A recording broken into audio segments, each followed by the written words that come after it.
In this lesson, we will import a few different assets in a few different ways to the project panel. Okay, so I am starting off here in 04_begin, which is where we left off after lesson 2. So if you didn't close out After Effects, you can just start from where you were at that point because the last lesson was not a follow-along lesson. So this is the project panel, and this is where all of our assets that we have made or gotten from other programs will live inside of After Effects. And the way it works is really great. I can import something and use it in my project as many times as I want, but I will still only have one asset living here in the project panel. Now, we don't have to import assets to make cool things inside of After Effects because After Effects has lots of its own tools for creating all sorts of things. But sometimes you need footage or maybe a graphic you've designed in Illustrator or Photoshop and you need to get it in here. So there's a few ways to import to this project panel. So the first way I'm going to show you is just going through the menu here at the top. So we come up here to File, go to Import, File, and that's going to open up the project files that you've downloaded or you need to navigate there now. So I'm just right here inside of that footage folder, and I'll go ahead and just import this first Illustrator file that you see there, the banner.ai. So go ahead and click that, and we'll just go ahead and say Open. And I do want to import that says footage, so I can say okay to that. And that's just going to put it right there inside the project panel.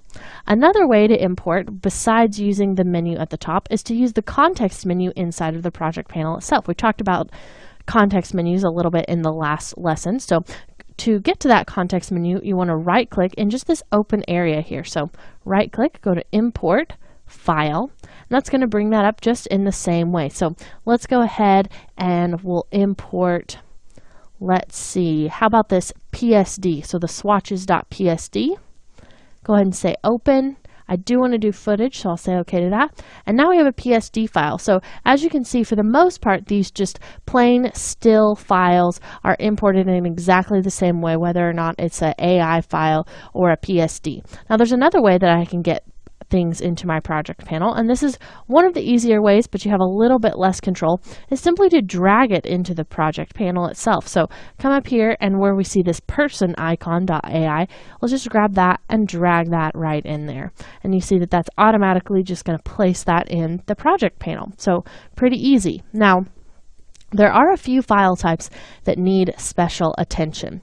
So I want to talk to you a little bit about how to import a sequence. So let's just do this the same way that we did with the context menu. I'm just going to hover over this area, right click, go to Import, File, and then we'll come in here to Tablet Animation. So double click that. And we see that inside of this area here, we have a bunch of files that are all sequentially numbered. And because they've been named this way, After Effects is going to recognize that this is a sequence. So basically what it is each individual frame of a movie has been rendered out, and then we can reassemble them inside of After Effects as footage, just the same way you would want to watch it as maybe a QuickTime or something like that on your computer. So just click any one of those files, and you only want to click one. You don't want to select them all. If we selected them all, it would import them all individually. So just select one of them, and then make sure that this little button here is checked where it says PNG sequence.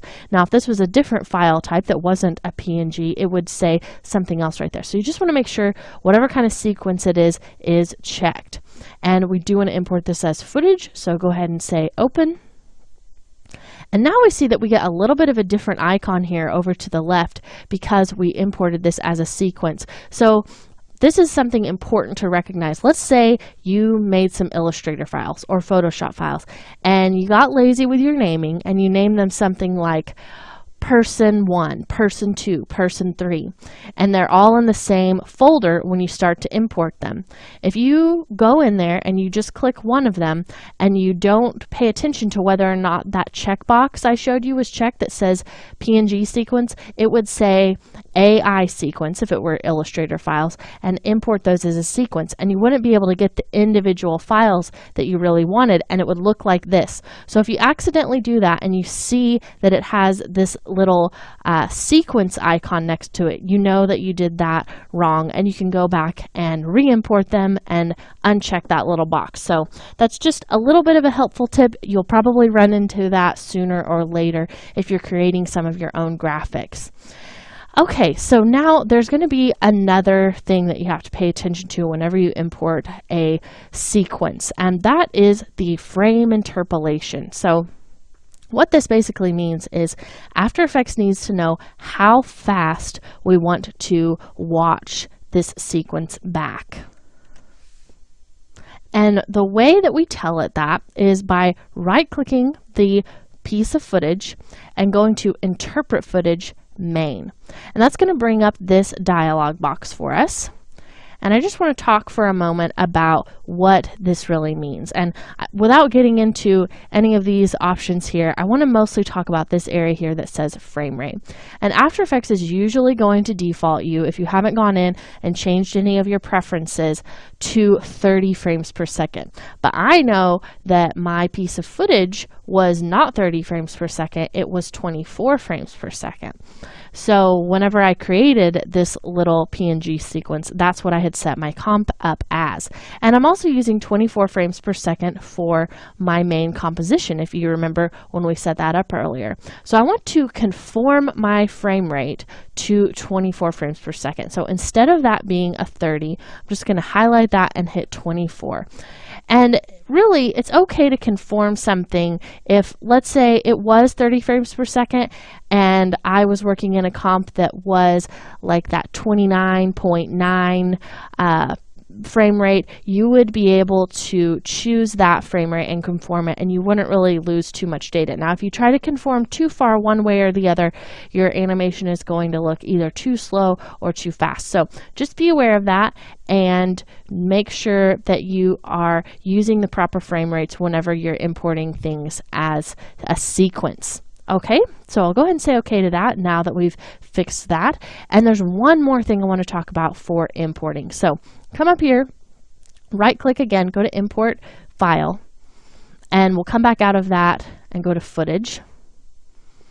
And I want to just talk really quickly about how to import a file and be able to use the layers that you set up in that file as the layers you'll use in After Effects.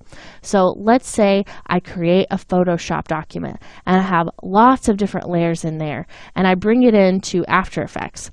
What you saw earlier when we just brought this in as a piece of footage, this swatches, it's basically being flattened. But I can tell After Effects, if I set my file up right in the first place, to import it and let me look at all those individual layers as layers in After Effects.